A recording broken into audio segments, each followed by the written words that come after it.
Ambassador ने India को लेकर एक बहुत बड़ी स्टेटमेंट दी है।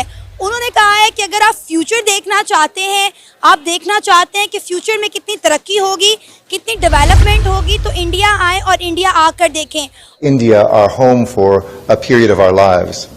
I often say if you want to see the future, come to India. If you want to feel the future, come to India. And if you want to work on the future, come to India.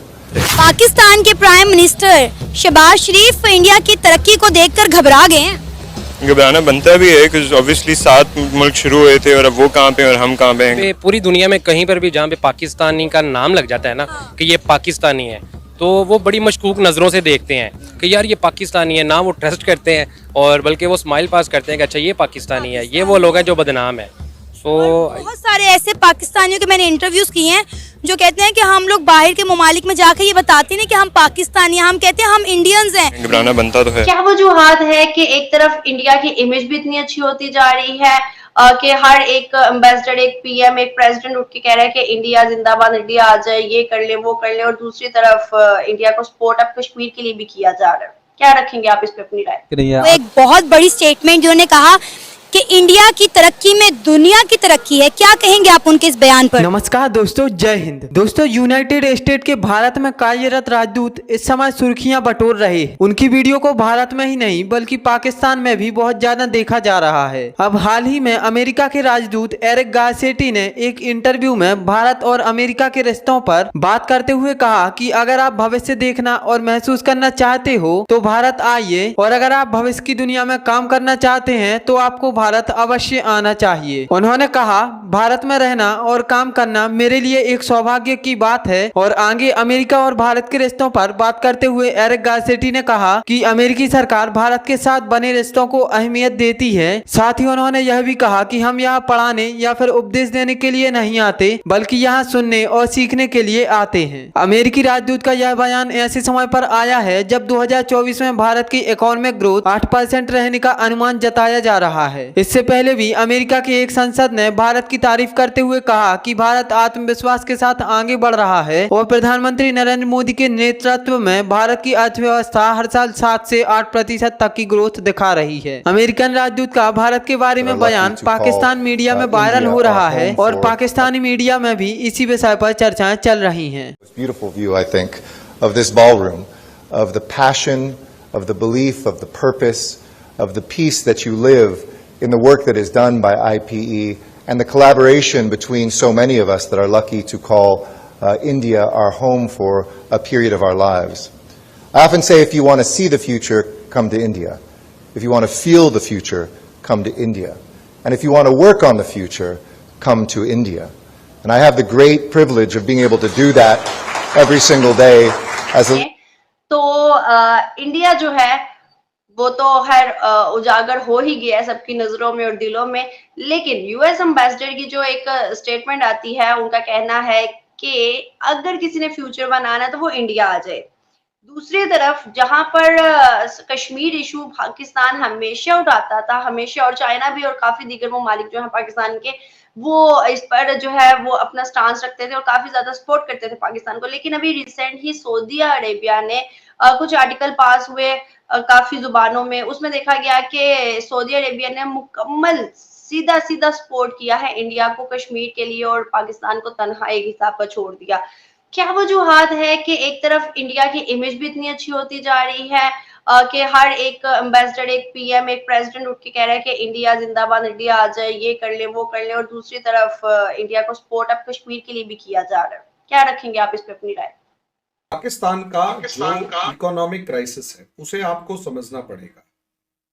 ये पाकिस्तान का economic crisis असलियत में कोई इस तरीके का नहीं है जिसके अंदर किसी टाइम पर आपने अपने ह्यूमन रिसोर्स या अपनी इंडस्ट्रीज के दम पे आपने ग्रोथ शो की और उसके बाद आज के दिन इंडस्ट्रियल स्लो डाउन है। आपके यहाँ जो क्राइसिस है ना इकोनॉमिक, वो वैसा नहीं। आपके यहाँ इकोनॉमिक क्राइसिस है ह्यूमन रिसोर्स के इनकम्पिटेंट होने का या फिर बुरी सिचुएशन, जैसे कि आपके भी एक जो स्कॉलर हैं सैयद मुजम्मिल, वो कहते हैं यूजलेस, जैसे कि आपके भी 20 करोड़ की यूजलेस पॉपुलेशन जो दुनिया के किसी काम की नहीं है।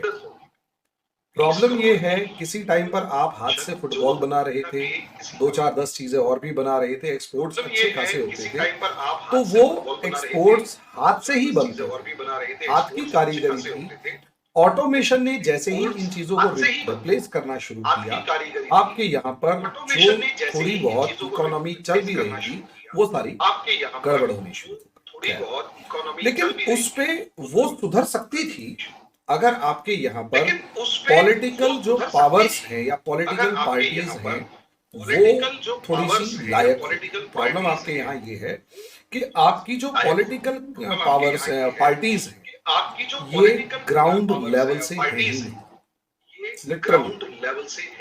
आप अपने पॉलिटिकल सिनेरियो को उठाकर देखिए, पॉलिटिकल पार्टीज को उठाकर देखिए, सारे के सारे आपके यहाँ सो कॉल्ड वडेरे हैं।